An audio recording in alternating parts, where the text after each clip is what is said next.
Assalamualaikum warahmatullahi wabarakatuh. Alhamdulillahi alladzi hadanil haza wa ma kunna linattabi wallahu hadanillah.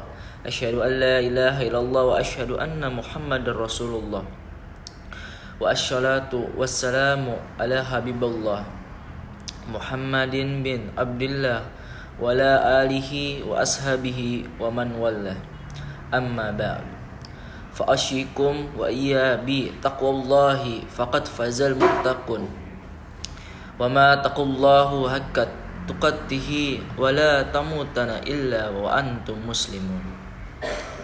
Qalu Allahu ta'ala fi al-Qur'anil Karim, a'udzu billahi minasy syaithanir rajim, ya ayyuhalladzina amanu taqullaha wa bibtaqu illa al-wasilata wa jahidu fi sabilillah la'allakum tuflihun. Sebelumnya selamat pagi, salam sejahtera bagi kita semua. Pertama-tama mari kita panjatkan puji dan syukur kepada Allah Subhanahu wa taala sehingga kita dapat melaksanakan pidato.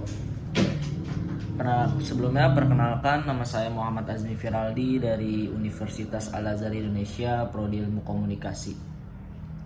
Pada kesempatan kali ini saya akan menyampaikan sebuah pidato yang bertema komunikasi dan media. Sebelumnya berbicara mengenai komunikasi dan media, siapa yang tidak tahu dengan handphone atau ponsel genggam? Salah satu media komunikasi berbentuk kotak yang mudah dibawa kemana-mana. Perkembangannya pun beragam dari tahun ke tahun. Komunikasi zaman dahulu tak semudah komunikasi di era globalisasi yang sekarang.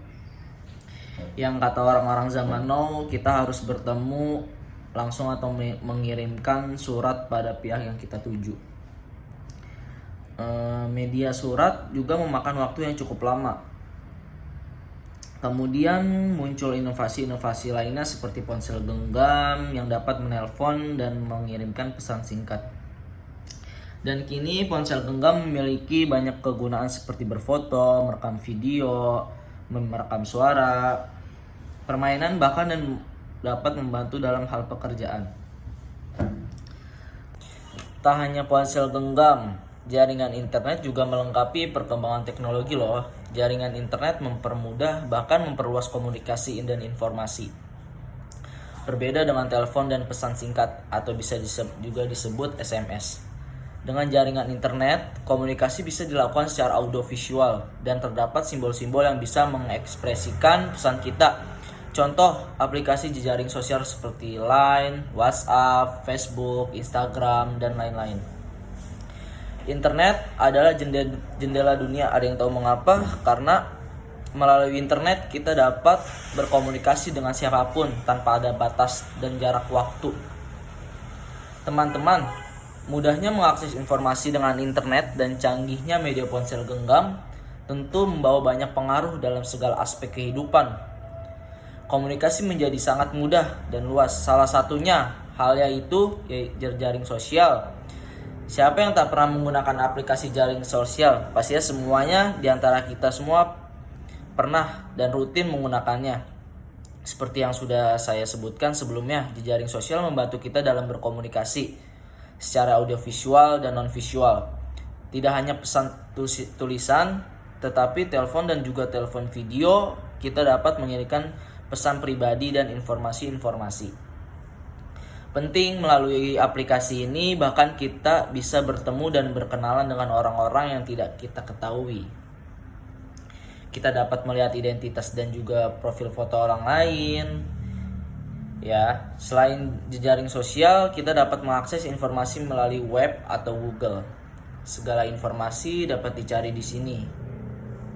Di dalam dunia pendidikan juga memanfaatkan hal ini, ya. Segala materi tentang pendidikan bisa didapatkan dengan mudah. Saya memiliki pengalaman ketika bersekolah SMP. Terdapat satu pelajaran di mana kita harus mengerjakan ujian harian secara online di luar jam sekolah. mudah rasanya karena kita bisa mengerjakan dengan santai dan bersama teman-teman. Tetapi hal ini juga menimbulkan beberapa kecurangan. Setelah saya menginput nilai, jawaban yang benar-benar akan keluar dan itu justru dimanfaatkan oleh teman-teman saya. Tak bisa dipungkiri menggunakan internet juga menghasilkan beberapa resiko. Beralih ke aspek lain yaitu bisnis. Di dunia bisnis pun tak tinggal diam melewati era globalisasi yang serba canggih ini. Keberadaan internet dan ponsel genggam digunakan untuk promosi bisnis, transaksi bisnis. Online shop yaitu berbasis internet. Biasanya aplikasi jaring sosial jadi pilihan para pelaku bisnis. Tentu hal ini sangat mempermudah ketika kita ingin membeli sesuatu yang berjarak jauh. Contohnya kayak kita menggunakan aplikasi Shopee, Tokopedia, dan masih banyak lain. Terus bahkan jika kita sedang berhalangan untuk pergi secara langsung, dengan kemudahan ini persaingan juga semakin besar. Banyak pelaku bisnis yang berusaha mengembangkan dan menciptakan inovasi barunya. Namun sebagai pelanggan hendaknya tetap berhati-hati dan memperhatikan toko online yang kita tuju agar terhindar dari penipuan. Sekarang maraknya banyak kasus penipuan yang kita udah jelaskan. Teman-teman, era globalisasi secara tak langsung mengubah gaya hidup masyarakat dan menuntut kita memiliki kemampuan teknologi. Segala kebutuhan dengan mudahnya dapat kita lakukan dengan media ponsel, akses internet loh. Dari beberapa manfaat yang sudah saya utarakan, hadirnya inovasi ponsel dan jaringan internet juga menimbulkan dampak negatif di sekitar kita. Pernahkah Anda mengalami ketika berkumpul bersama teman nih, baik teman atau keluarga, kerabat-kerabat ya kan? Ponsel lebih menarik daripada berbincang. Ya contohnya kayak misalkan lagi enak-enaknya nongkrong gitu, terus kayak masih ada yang megang HP, terus lagi enak-enaknya banyak dah contohnya. Terus kayak HP itu lebih menarik dibanding kayak kita bersama kumpul-kumpul gitu. Kayak contohnya misalkan nih kayak kita mau ngumpul ya kan, terus tujuan kita mau ngumpul tuh untuk kayak mau bicara tentang sesuatu apalah, kegiatan apalah, tapi kalau misalnya udah di suatu tempat yang dibahas juga bukan temanya itu loh, terus yang kumpul juga malah lebih milih kayak megang HP gitu ya kan. Terus daripada berbincang, masih sering saya jumpai beberapa orang lebih sibuk memakai ponsel lah, mengunggah status bersama, tetapi kenyataannya perbincangan terlihat pasif ya kan. Memang tak ada larangan dalam memainkan ponsel bagi saya ya, tetapi seharusnya kita dapat bijak dan menghargai waktu bersama.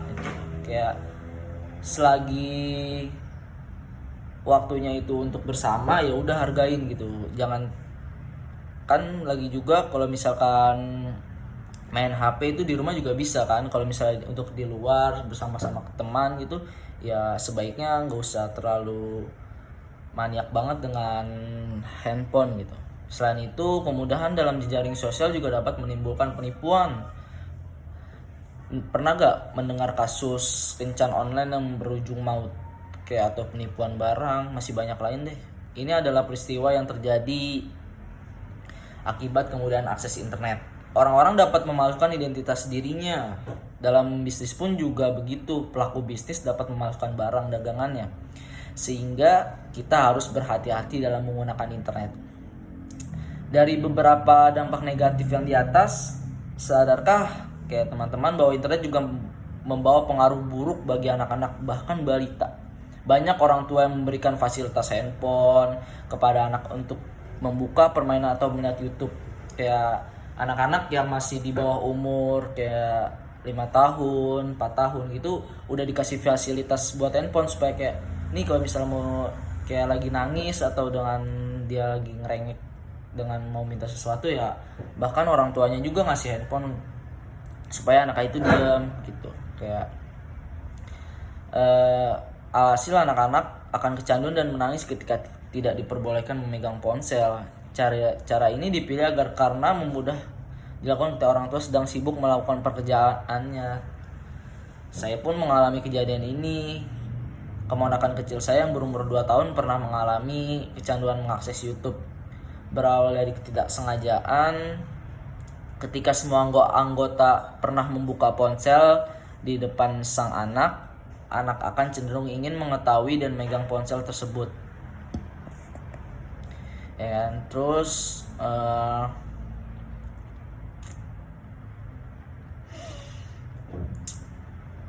dari kejadian ini, saya dan keluarga berusaha untuk mengurangi kecanduan pada sang anak agar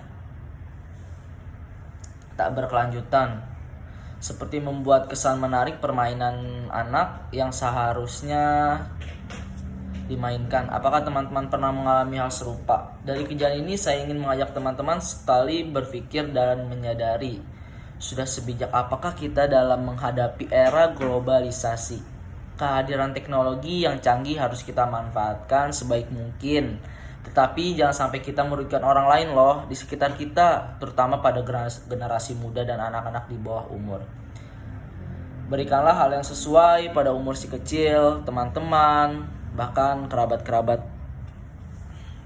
Demikian yang saya semua sampaikan, semoga bermanfaat dan dan baik untuk kita semua. Mohon maaf jika ada kesalahpahaman dan kekurangan kata dan pemborosan kata. Allahumma inna nas'aluka salamatan fid din wa afiatan fil jasadi wa ziyadatan fil ilmi wa barakatan fil rizki wa taubatan qabla al maut wa rahmatan indal maut wa maghfiratan ba'dal maut. Allahumma hawin alaina fi syakaratil maut wan najata minan nar wal afwa inna lisa. Wassalamualaikum warahmatullahi wabarakatuh.